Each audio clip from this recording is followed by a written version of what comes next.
Salut à tous les amis, j'espère que vous vous portez bien, j'espère que ça va chez vous et que vous tenez bon au-delà des difficultés de la vie. Alors aujourd'hui en fait je vais vous partager une expérience que j'ai vécue quand j'étais étudiant et j'ai vraiment envie de partager ça avec vous parce que je pense que c'est quelque chose qui va beaucoup aider quelqu'un dans notre communauté. Parce que ici il est question vraiment, j'ai vraiment envie de vraiment déjà mettre un accent particulier sur le fait de parler de façon un peu plus efficiente des émotions dans la vie de la communauté, des hommes en particulier. Alors, ce qui s'est passé, c'est que à l'époque, quand j'étais étudiant, alors, ce qui s'est passé, c'est que en étant étudiant ici aux États-Unis, y a ce qu'on appelle souvent la difficulté de s'intégrer.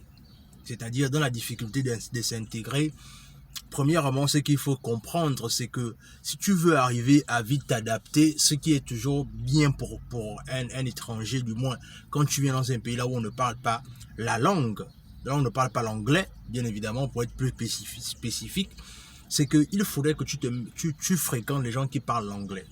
Alors, moi, dans ma naïveté d'Africain, venant d'Afrique et tout ce qui va avec, j'ai commencé à aller à l'école, m'adapter du mieux que je pouvais et tout ce qui va avec.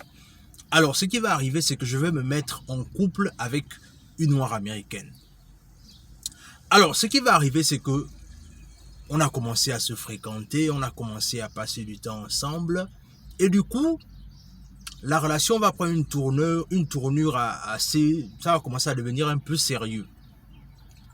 Et c'est au fur et à mesure que la relation avançait, que je découvrais certaines choses en fait. Que j'ai découvert par exemple que cette dernière, elle avait une certaine addiction aux drogues dures.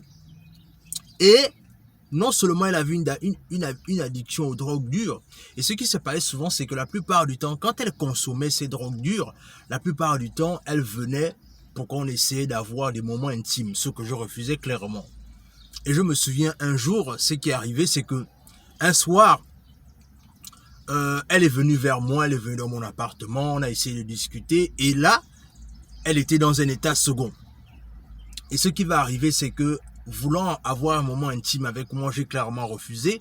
Et là, ce qui va arriver, c'est que j'étais en train de manipuler mon téléphone, en fait. C'est-à-dire, vous voyez, quand quelqu'un s'adresse à vous, et que vous ne regardez pas la personne, du coup, c'est pas que vous n'écoutez pas ce que la personne vous dit, en fait, mais c'est juste que vous ne regardez pas la personne, vous êtes en train de manipuler votre téléphone. Ce qui va arriver, c'est que, en manipulant mon téléphone, puisqu'elle est en train de me parler, peut-être constatant que je ne faisais pas attention à ce qu'elle disait, du coup, ce qui va arriver, c'est qu'elle va frapper mon téléphone de la main, en fait. Et là, quand elle va frapper mon téléphone de la main, et là, automatiquement, en fait, elle va vouloir me gifler, en fait.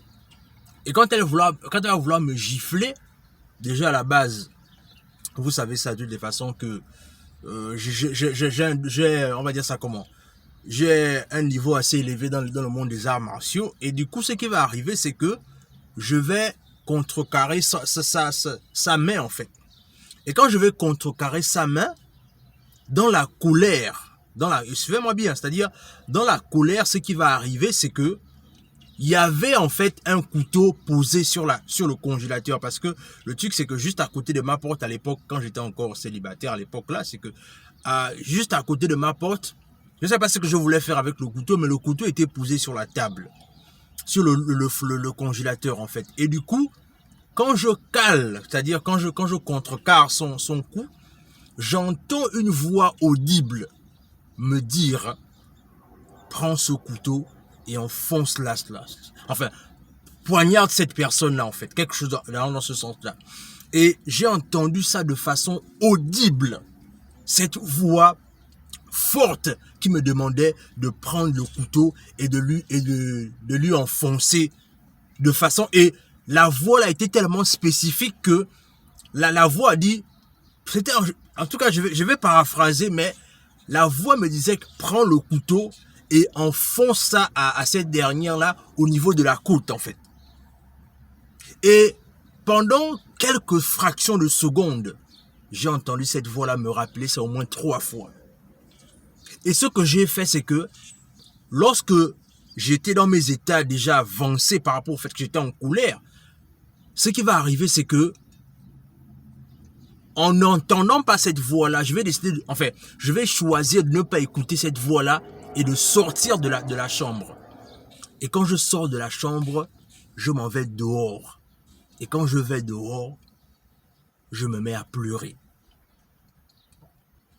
Et quand je me mets à pleurer, je réalise combien de fois, en fait, j'ai failli presque tuer quelqu'un. Est-ce que vous voyez un peu? C'est-à-dire que, pourquoi est-ce que je te parle de cette histoire aujourd'hui? C'est parce que je te parle de cette histoire aujourd'hui, c'est pour que tu comprennes une chose, c'est que, en fait, on pense qu'on n'est pas violent, on pense qu'on est quelqu'un de bien, jusqu'à ce que quelqu'un te repousse dans tes retranchements pour comprendre en fait que tu n'es qu'une personne.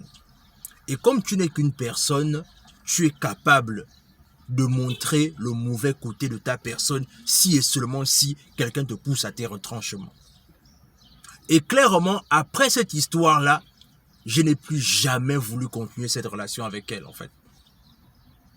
Et pourquoi est-ce que je te parle encore de ça? C'est parce que je veux que tu comprennes une chose, c'est que la violence, personne n'a le monopole de la violence. Mais si quelqu'un veut te pousser dans quelque chose qui ne te ressemble pas, ne pense pas que la personne va changer avec le temps. Parce que les personnes violentes ne changent pas. Ce qu'elles font, c'est qu'elles ne font que se révéler. Donc, si tu es dans une relation violente, et que peut-être vous êtes déjà marié, la meilleure chose que je peux vous conseiller, c'est de consulter. Voyez un thérapeute de couple, il va vous suivre, etc., etc., et voir s'il y a possibilité d'arranger cela. Mais s'il n'y a plus de possibilité d'arranger cela, je te prierai de partir. Parce que moi, j'aurais pu partir, peut-être en étant en prison aujourd'hui, en fait. Peut-être que tu n'aurais jamais pu découvrir Warren le guerrier mentaliste. Mais parce que ce jour-là, grâce à Dieu, j'ai décidé d'écouter une autre voix que la voix qui me demandait de prendre ce couteau-là, en fait. Et aujourd'hui, si je te partage ça, c'est parce que je veux que tu comprennes que à un moment donné, on a toujours le choix. Les gens vont peut-être expliquer le fait que oui, mais parfois si je fais certaines choses, c'est parce que j'écoute l'autre voix. Non, entre les deux voix qui nous parlent, il y a toujours une voix que tu décides d'écouter, en fait. Et tu te rends compte que ce jour-là, j'aurais pu écouter la mauvaise voix et poignarder cette dernière. Mais je ne l'ai pas fait. Pourquoi est-ce que je te parle de ça aujourd'hui? C'est parce que je veux que tu comprennes que tu as un pouvoir décisionnel en toi. Mais le plus important, c'est que quelle voix que tu décides d'écouter, en fait.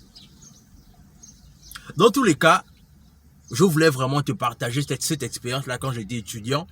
Peut-être que ça peut te servir aussi à toi. Et dans tous les cas, partage la vidéo autour de toi. Mets-nous un like, laisse un commentaire ce que tu penses de cette vidéo-là, ce que tu penses de cela. Je veux vraiment avoir ton avis là-dessus parce que là maintenant, je veux vraiment que les hommes parlent d'eux en fait. Donc, dis-moi ce que tu en penses. Mets un like, mets un commentaire. Et sur ce, on se dit à la prochaine.